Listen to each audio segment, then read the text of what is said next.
ప్రభా నలుగు వేసి ప్రభా వివాహానికి తండ్రి నాయన పెళ్లి కూతురుగా సిద్ధపరుస్తుండగా ప్రభా నీ సన్నిధి ఆ బిడ్డతో ఉంచమని ప్రార్థిస్తున్నాం. నీ రక్షణ అయ్యా, రక్షణ వస్త్రాల చేత నీ పరలోక దీవెన ఆశీర్వాదాల చేత నింపండి ప్రభా. నీకు స్తోత్రాలు చెల్లిస్తున్నా. వివాహానికి సిద్ధపరచండి. నీ నామానికి మహిమకరంగా బిడ్డ నీలో ఫలించినట్లు నీ కృప తోడించమని నలుగు కార్యక్రమంలో నీవు తండ్రి పాటలతో మహిమ పొందిన నీ దాసురాలని ఆత్మీయ తండ్రిని నిలబెట్టుకొని అయ్యా నీ దాసురాల్లో నుండి నాయన బిడ్డకు కావాల్సిన మాటలు మాకు కావాల్సిన మాటలు అందించి నీ నామానికి మహిమ తెచ్చుకోమని యేసుక్రీస్తు పరిశుద్ధ నామంలో అడిగి వేడుకుంటున్నాము తండ్రి, ఆమేన్. దేవుడు జరిగిస్తున్న ఈ వివాహ కార్యక్రమాన్ని బట్టి దేవునికి ఎంతో వందనాలు చెల్లిస్తున్నాను.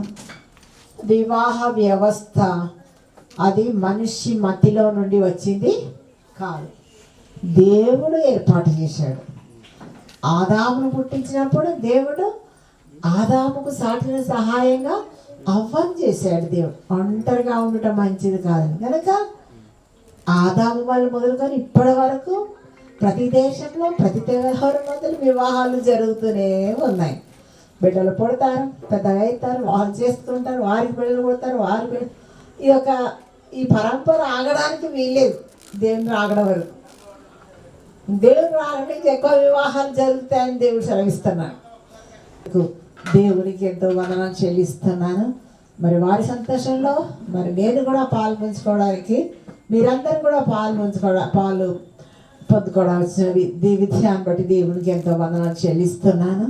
మరి మేరీ సహోదరి చాలా పరిచయం. మరి విజయశాంతి వారి అక్కగారు ఈ ఇంటికి రావడం ఇదే మొదటిసారి. నేను ఇప్పుడే చూస్తున్నాను. అశోక్ బ్రదర్ ఇంట్లో అక్కడ అన్నారు కానీ తీసుకొచ్చేస్తారు యోహాను. సారి సంతోషకరమైన సమయంలో గడియలో వారి సంతోషంలో నేను కూడా పాలు పొందడానికి వచ్చాను. అందుని బట్టి దేవునికి ఎంతో వందనాలు చెల్లిస్తున్నాను. నేను విస్తరించి ఏమి మాట్లాడను. పెళ్ళిలో ప్రధానంగా కనబడేది ఏంటిది మనకు? వస్త్రాలు, అవునా కదా? ఇప్పుడు చూడండి, నలుగు కార్యక్రమం అంతా పసుపు చీర కట్టుకొని వచ్చారు. ఎందుకు? ప్రత్యేకత, అదొక ప్రత్యేకత. పెళ్లి కనుక నలుగు కార్యక్రమం, పెళ్లికి అయితే పట్టు చీర ఉంటుంది, నలుగు కార్యక్రమం అంతా పసుపు చీర కట్టుకొని వచ్చారు. కనుక ఈ పెళ్ళిళ్ళలో వస్త్రం అనేది చాలా ప్రధానంగా నిలుస్తుంది. ఇప్పుడు చూడండి, మనం పెళ్లి చేసుకొని బరాతు చేసుకుంటాం కదా, ఆ బరాత్కు వెళ్తూ ఉంటే అందులో గుంపులో ఉన్నవారు రోడ్డు మీద వెళ్తూ ఉంటే అందరు చూస్తూ ఉంటారు కదా. ఉన్నవారు ఎవరైనా కారులో కూర్చోబెడతారు అబ్బాయిని అమ్మాయి. ఆ బరాతు జరుగుతూ ఉంటే మీరు ఎప్పుడైనా బరాత్లో ఉన్నప్పుడు ఇక్కడ పెళ్లి కొడుకు ఎవరు పెళ్లి కూతురు అని అడిగారా మీరు?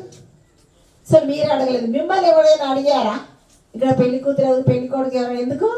వారికి ఉన్న ప్రత్యేకమైన వస్త్రధారణ వాళ్ళు ఏ స్థాయిలో ఉండేవండి, ఎంత తక్కువ స్థాయిలో ఉన్నా అక్కడ చుట్టూ ఉన్న వారి బంధుమిత్రులు అందరికంటే ఆ వస్త్రాలు ప్రత్యేకంగా ఉంటాయి. కనుక వెంటనే మనం గుర్తుపడవచ్చు, ఈ అమ్మాయి పెళ్లి కూతురు, ఈ అబ్బాయి పెళ్లి కొడుకు అని. అలాగే వస్త్రం అన్నది చాలా ప్రాముఖ్యమైనది. కనుక యేసు ప్రభు వారు మనం గుడ్ ఫ్రైడే ఈస్టర్ జరిపించుకున్నాం. జరిపించి ఆయన శరీరాన్ని మనకు అర్పించి ఆయన రక్తాన్ని మనకు చెందించి మనకు గొప్ప రక్షణ భాగ్యాన్ని దేవుడు దయచేశాడు. ఆ పరిశుద్ధ పట్టణంలో మనమందరం కూడా చేరే గొప్ప అవకాశాన్ని కలిగించారు. కనుక ఈ పెళ్లి వస్త్రం అన్నది చాలా ప్రత్యేకమైంది, అవునా కదా? అది ప్రత్యేకమైంది. కనుక ఈ పెళ్లి వస్త్రము మత్తయి సువార్తలో మనం చూసినట్లయితే 23వ అధ్యాయంలో 22 అనుకున్నాడు. అందరినీ పిలిచాడు పెళ్లి విందుకు రమ్మని, కానీ పిలువబడిన వారు రాలేదు. అప్పుడు రాజు ఏం చేస్తాడు? వీధిలోకి వెళ్ళండి, వెళ్ళి కనబడ్డ వాళ్ళందరినీ తీసుకురండి అంటాడు. ఆ కనబడ్డ వాళ్ళందరూ వచ్చి విందుశాల నిండిపోయింది. ఆ విందుశాల నిండిపోతే ఆ రాజు చూసేసరికి అందరు బాగానే ఉన్నారు, ఒకరికి మాత్రం పెళ్లి వస్త్రం లేదంట. అంటే ఆ విందుకు వచ్చిన వాళ్ళు అందరూ సిద్ధపడి వచ్చారు అనమాట, పెళ్లి వస్త్రం ధరించుకొని వచ్చారు. ఒక్కడికి లేకపోయేసరికి ఏమన్నాడు? స్నేహితురా, పెళ్లి వస్త్రం లేక ఇక్కడికి ఎలా వచ్చావు అంటే వాడు మామూలుగా ఊరుకున్నాడు, ఏం చెప్పలేదు సమాధానం. అప్పుడు ఏమన్నాడు? మీరు కాలు చేతులు కట్టేసి నరకాలో పడవేయండి అన్నాడు. కనుక ఈ పెళ్లి వస్త్రం లాంటి ప్రత్యేకమైన వస్త్రము మన రక్షణ వస్త్రం. ఆ రక్షణ వస్త్రము దేనికి మనం చూడండి, ఇప్పుడు వరంగల్లో గొప్పవారే ఉన్నారనుకోండి, హైదరాబాద్ షాపింగ్ చేసుకుంటారు పెళ్ళికి, అవునా కదా. హైదరాబాద్లో ఉన్నారనుకోండి, బాంబేకి వెళ్తారు షాపింగ్కి. బాంబేలో ఉన్నారనుకోండి, దుబాయ్ వెళ్తారు షాపింగ్కి, అవునా కదా. పల్లెటూరులో ఉన్నారనుకోండి, మన సిటీకి వస్తారు వాళ్ళు షాపింగ్కి. అలాగా ఎవరి స్థాయిని బట్టి వారు అలాగ వెళ్ళి వస్త్రాలు కొనుక్కొని ధరించుకుంటారు. కనుక ఈ విందుశాలకు వచ్చిన వారు అందరూ కూడా సిద్ధపడి పెళ్లి వస్త్రంతో వచ్చారు, కానీ ఒకడు మాత్రం పెళ్లి వస్త్రం లేకుండా వచ్చాడు. అప్పుడు దేవుడు వీని కాళ్ళిదలు కట్టేసి పడవేండి, పెళ్లి వస్త్రం లేకుండా ఇక్కడికి ఎలాగ వచ్చాడు అన్నాడు. వస్త్రం మన ఆత్మకు వస్త్రం. దేనికి వస్త్రం? ఆత్మకు వస్త్రం.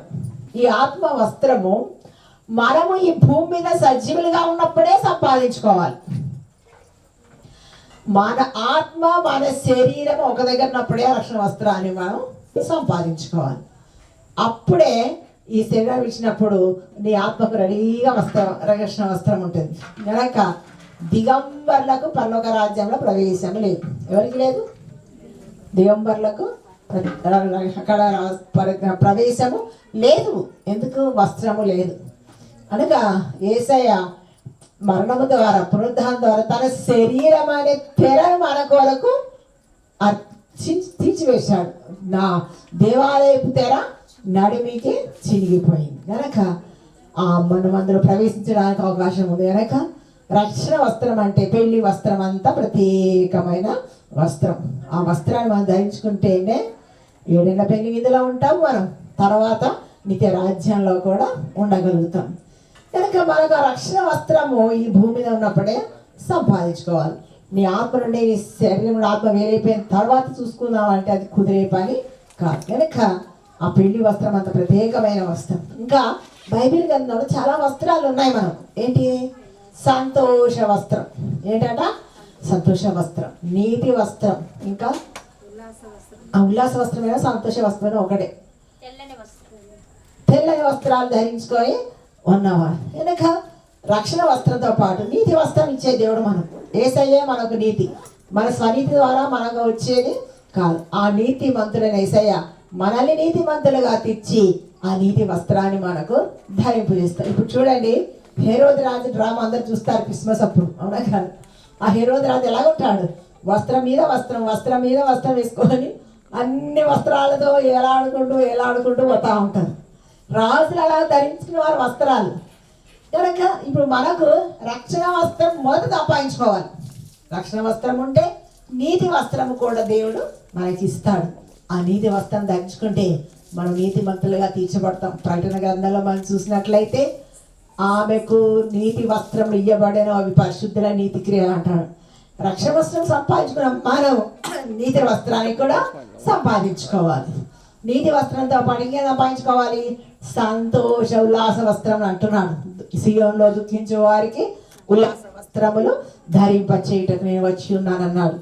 కనుక రక్షణ వస్త్రము, నీతి వస్త్రము, సంతోష వస్త్రము, ఈ రీతిగా అనేక వస్త్రాలు బైబిల్ గ్రంథంలో దేవుడు మన కొరకు రాయించి పెట్టాడు. ఇందాక చెప్పాను కదా, దిగంబర్లకు దేవుని రాజ్యంలో ప్రవేశము లేదు. వారికి ఏమాత్రం కూడా ప్రవేశం లేదు.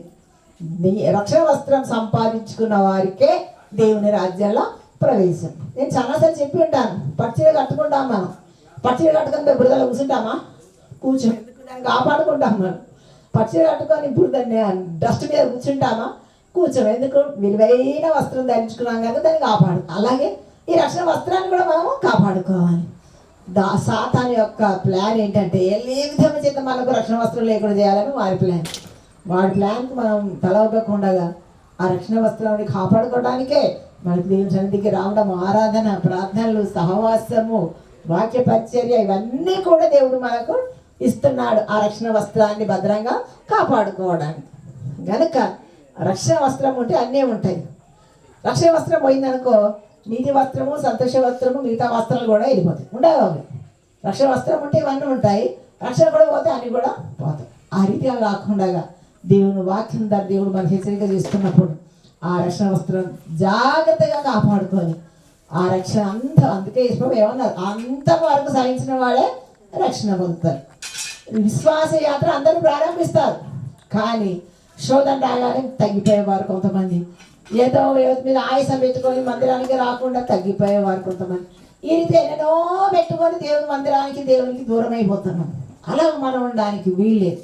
కనుక పెళ్ళిలో ఈ వస్త్రం ఎంత ప్రాముఖ్యత సంపాదిస్తుందో, మనకు ఎంత ప్రత్యేకత ఇస్తుందో, రక్షణ వస్త్రం కూడా మనకంతే ప్రాముఖ్యత ప్రాధాన్యత ఇస్తుంది. మనం కనుక మరి మేరీ సహోదరి ఆ రక్షణ వస్త్రం ఆమ్రోస్ గారు మరి దేవుల్లో ఉండడం, వారి బిడ్డల్ని దేవుల్లో ఆయన రాజ్యాన్ని నీతిని మొదట వెతకండి, అప్పుడు అవన్నీ కూడా మీకు అనుగ్రహించబడతాయి. ఒకటి తర్వాత ఒకటి దేవుడు మనకు కలుపుకుంటూనే పోతుంటాడు. కనుక సాతానుడు వాడు దిగంబరుడు, సాతానికి వస్త్రాలు ఉండవు. అందుకే యేసుప్రభువు వారు పునరుద్ధారణ లేచినప్పుడు ఏమన్నాడు, నాకున్నట్టుగా ఎముకలు మాంసం భూతానికి ఉండవన్నారు. యేసుప్రభువు వారు గలే సముద్రం మీద నడుస్తుంది, వీళ్ళందరూ భూతం భూతం అని అరిచారు శిష్యులు.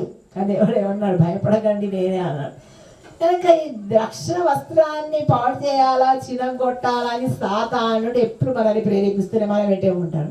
వాడిని మనం జయించినట్లయితే ఆ రక్షణ వస్త్రం కాపాడుకున్న వాళ్ళమైతాం. ఈ లోకంలో సంతోషంగా జీవించడానికి దేవుడు సహాయం చేస్తాడు. ఆ నిత్య రాజ్యంలో నిత్య సంతోషంలో కూడా పాల్గొనే కృపలు దేవుడు దయచేస్తారు. కనుక ఇక్కడ చేరిన వారే కానీ మా సహోదరి కుటుంబీకులే కానీ ఏసైచ్చే రక్షణ వస్త్రం సంపాదించుకోనండి. ఆ రక్షణతో పాటుగా సమస్తాన్ని ఇచ్చే దేవుడు మనకున్నాడు. గనక ఆ దేవుని విడవక ఎడబాయక ఎసైను ఆయన హత్తుకొని జీవించండి. ఆయన ఇచ్చే ఈవులు కానీ ఆశీర్వాదాలు కానీ ఏ మనుషుడు కూడా ఇవ్వలేడు. ఆయన ఇచ్చేవి రక్షణ లేకుండా ఇవన్నీ రావాలంటే రావు. మరి రక్షణ ఉంటే వాటితో పాటు అవన్నీ కూడా ఇస్తాడు దేవుడు. ఆ రక్షణ వస్త్రాన్ని జాగ్రత్తగా కాపాడుకుంటూ అంతము వరకు మనం సహించాలి. అంతము వరకు ఎసైను వెంబడిస్తే, అంతము వరకు మనం ఆయనకు నమ్మకంగా ఉంటే మనకు కూడా నీతి కిరీటం, ఇంకా కిరీటాలు చాలా ఉన్నాయి. ఆ టాపిక్లోకి నేను వెళ్తలేదు, కానీ దేవుడు కిరీటాలు కూడా ధరింపజేస్తాడు. పెళ్లి కూతురు కాగానే చేస్తారు, ఆ రిసెప్షన్కి కిరీటం పెడతారా పెట్టరా? పెడతారు అమ్మాయికి. ఆ కిరీటం ఏం చూపిస్తుంది? దేవుడు మన కొరకు నీతి కిరీటం, జీవ కిరీటం, మహిమ కిరీటం అని కూడా ఇస్తాడు. రక్షణ వస్త్రంతో పాటు నీతి వస్త్రము సదాకాలం ఆయనతో జీవించగలుగుతాం. గనక మరి ఈ సహోదరి బ్యాప్సం తీసుకున్నావా? మంచి సంతోషం. బ్యాప్సం తీసుకున్నా చెప్తున్నారు, చాలా సంతోషం. కనుక ఆ దేవుని హత్తుకున్నట్లయితే ఈ కుటుంబంలో కుటుంబ వ్యవస్థను స్థాపించిన దేవుడు ఆ వారి కుటుంబ జీవితంలో దేవుడు ఉండి నాయకుడిగా నావికుడిగా ఉండి వారిని అందరికీ చర్చే దేవుడు. సంసారం ఏంటి ముందుగా సామెత, సాగరన్న ఇవ్వచ్చు కానీ సంసారం అనే సాగరంలో మన ధోనిలో యేసయ్య ఉన్నాడంటే ఎన్ని తుఫాన్లు రాని ఆయన ముందరికి చేర్చే దేవుడు ఉన్నాడు. మనం కనుక ఆ దేవుని మనం కలిగి ఉందాం, ఆ దేవుని వెంబడిద్దాం. అంతవరకు రక్షణ వస్త్రం కాపాడుకుందాం. ఆ రక్షణ వస్త్రంతో పాటించే మిగతా వస్త్రాలు కూడా ధరించుకొని ఆ హేరోదు రాజు గారు వెళ్ళినట్టు మనం కూడా మార్చి పట్టుకుంటూ పలుగా రాజ్యానికి సహాయం చేయను గాక. మరి నన్ను ఆహ్వానించిన మీరు సహోదరికి వారి కుటుంబీకులందరికీ నా వందనాలు. కూడితే మీకు అందరు కూడా నా వందనాలు చెల్లిస్తూ నా మాటలు ముగిస్తున్నాను. ప్రభువు ఈ మాటలను దీవించను. ఆ బిడ్డ నాయన సిద్ధపడుతున్నది తండ్రి, తన భర్తని ఎదుర్కోవడానికి నీ ఆత్మ ద్వారా బిడ్డ ఇంకా సిద్ధపరచు నాయన. శరీర సిద్ధపాటే కాదు, ఆత్మ సిద్ధపాటు కూడా మీరు దయచేయండి తండ్రి. మీతో బిడ్డ వాక్యం బిడ్డ హృదయంలో మీరు ఫలింపు దయచేయండి నాయన. ఈ దినం నలుగు ద్వారా ఆ బిడ్డ సిద్ధపరుస్తుండగా ప్రణతిని దీవించమని యేసు నామమున అడిగి వేడుకొనుచున్నాము తండ్రి. ఆమేన్.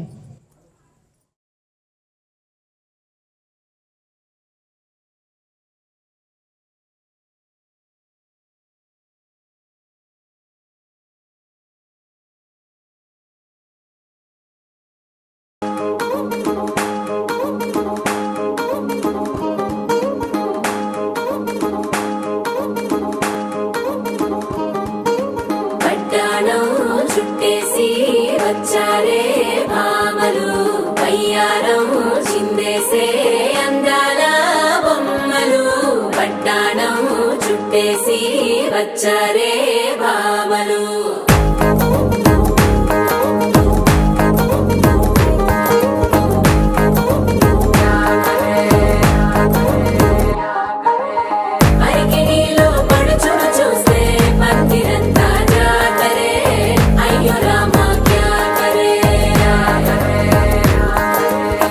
Aliga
இப்ப தந்தி அடிக்குது மாமன் அடிக்கு மத்தல டம் டம் தல டம் டம் தல டம் டம்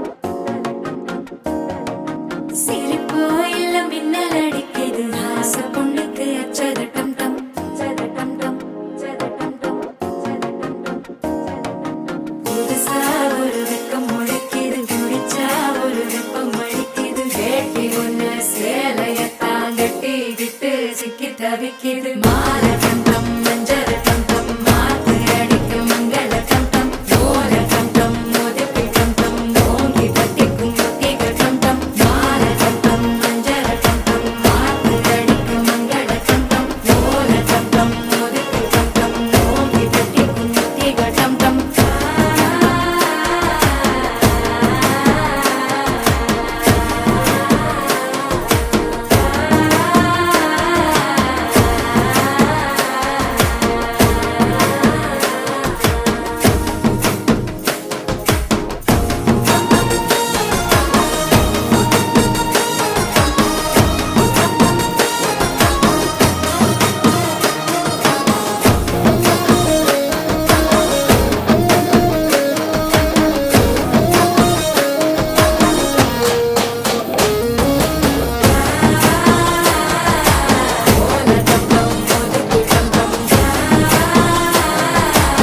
ஓங்கி தட்டிக்கும் ஒத்திக டம் டம் நீயும் வந்தா நல்ல நேரம் சட்டென ஆரம்பமாகுமே உன்னை கை பிடிச்சா இந்த நாடு பண்டிகை தேதியில் சேருமே அசஞ்சா வந்து நித்திர கெடுக்கும் சித்தன்ன கோயில் சித்திரமே நினப்பா வந்து சக்கரம் சுத்திர அத்தரி கொட்டு ரத்தினமே வாழ செழிக்க வாக்கு பலிக்க வாங்கும் சந்தனம் வாசம் பொழிக்க கேட்டு கிழிக்க கூட்டம் குதிக்க நெஞ்சம் ரெண்டும் பட்டுன்னு ஒட்டிக்க பால தந்தம் மஞ்சள் தந்தம் மாத்து அடிக்க மங்கள தந்தம் கோல தந்தம் ஒதுக்கு தந்தம் ஓங்கி தட்டிக்கும் ஒத்திக தந்தம்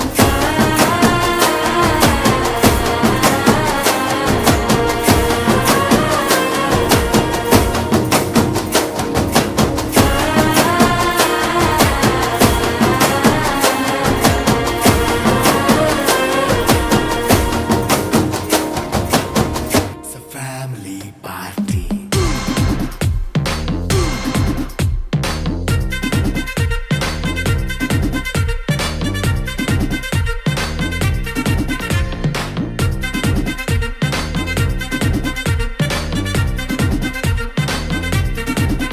హే లైట్ సెట్టింగ్ అక్కర్లే మైక్ సెట్టుల్ తో పనులే మన ఇంటినే చేసేద్దాం డిస్కో థెక్కలే నైట్ నైన్ బక్కర్లే బయటికి లక్కర్లే ఇలా మనం క్లబ్ అయితే పాపదాయిల్లే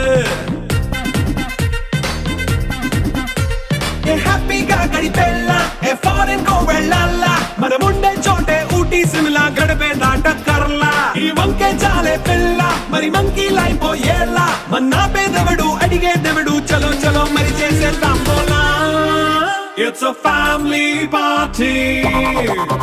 It's a family party. It's a family party. It's a family party.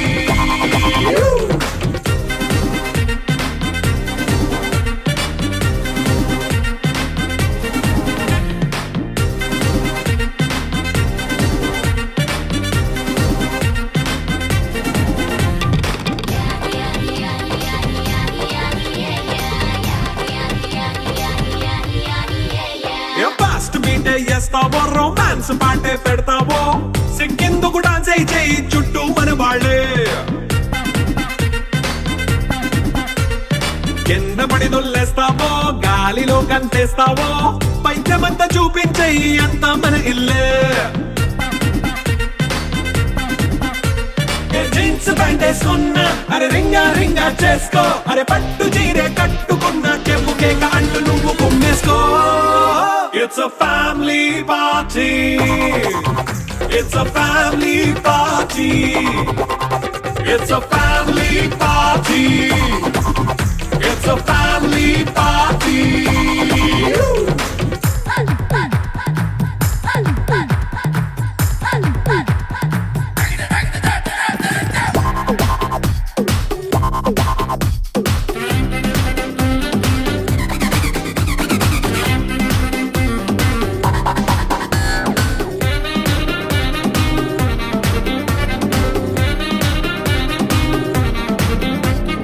లిక్కరుంది సిద్ధంగా కెక్కు నీకే పంచంగా నిక్కరేసుకొచ్చేసే ఇల్లే బారల్లే అరే ఉప్పు కొంచెం ప్లస్ అయినా కారమే మైనస్ అయినా ఇంటి వంట సాటైనా 5 స్టార్ హోటళ్ళే ఏ బౌండరీ లేని ఈ బాండ్ ని లవ్ చేసుకో అరే గుండె నిండా ప్రేమ పంచే సొంత వాడిని కంటి రెప్పలా చూసుకో it's a family party it's a family party it's a family party it's a family party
ਤੂੰ ਹੋ ਗਈ 1 2 2 ਓ ਕੁੜੀਏ what to do ਓ ਹੋ ਗਈ ਮੁੰਡੇ ਦੀ ਪਤੰਗਾਂ ਵਰਗੀ ਤੂੰ ਐਵੇਂ ਉੱਡਦੀ ਓ ਹੋ ਗਈ ਮੁੰਡੇ ਦੀ ਹਿੱਲਾਂ ਤੇ ਚੱਲਦੀ ਟੁਕ ਟੁਕ ਤੂੰ ਕਰਦੀ ਮੇਕਅਪ ਤੂੰ ਕਰਦੀ ਆ ਅੰਗਰੇਜ਼ੀ ਪੜ੍ਹਦੀ ਗਿਟ ਪਿਟ ਤੂੰ ਕਰਦੀ ਜਿਵੇਂ ਕੁਈਨ ਸਾਡੀ ਵਿਕਟੋਰੀਆ ਤੂੰ ਕੰਟੀ ਬਿਗ ਬੈਨ ਦੀ ਪੂਰਾ ਲੰਡਨ ਠੁਮਕਦਾ ਉਹ ਜਦੋਂ ਨੱਚੇ ਪੈਣ ਦੀ ਪੂਰਾ ਲੰਡਨ ਠੁਮਕਦਾ ਤੂੰ ਕੰਟੀ ਬਿਗ ਬੈਨ ਦੀ ਪੂਰਾ ਲੰਡਨ ਠੁਮਕਦਾ ਉਹ ਜਦੋਂ ਨੱਚੇ ਪੈਣ ਦੀ ਪੂਰਾ ਲੰਡਨ ਠੁਮਕਦਾ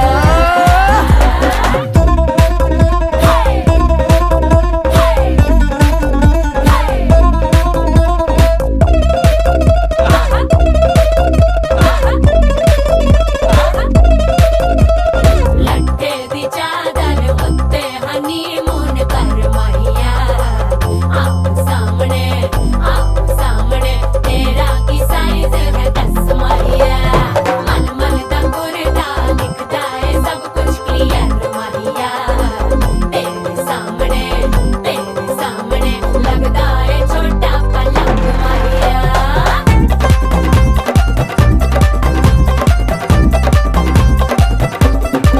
ਸਿਆਪਾ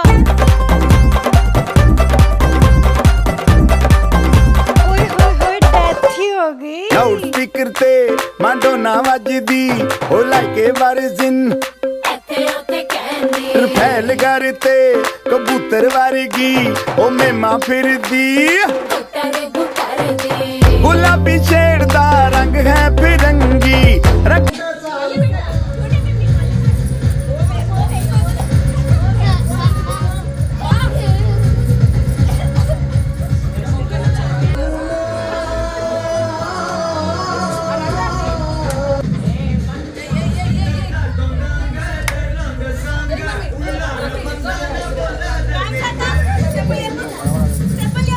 అరే మేము జరగమనరా ఓవర్లాప్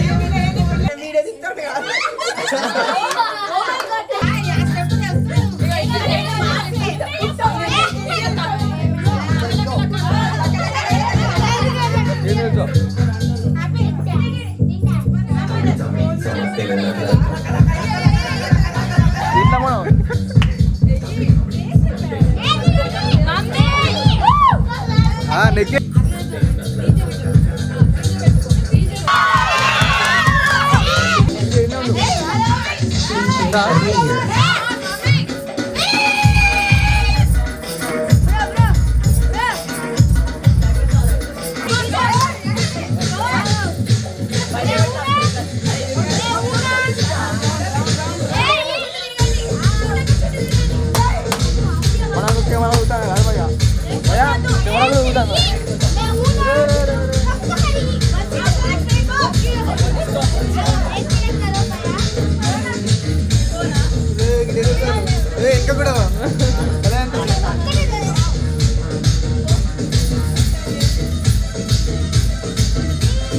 बाहर जान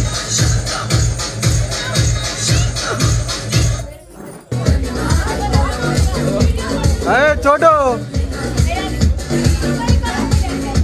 अरे वो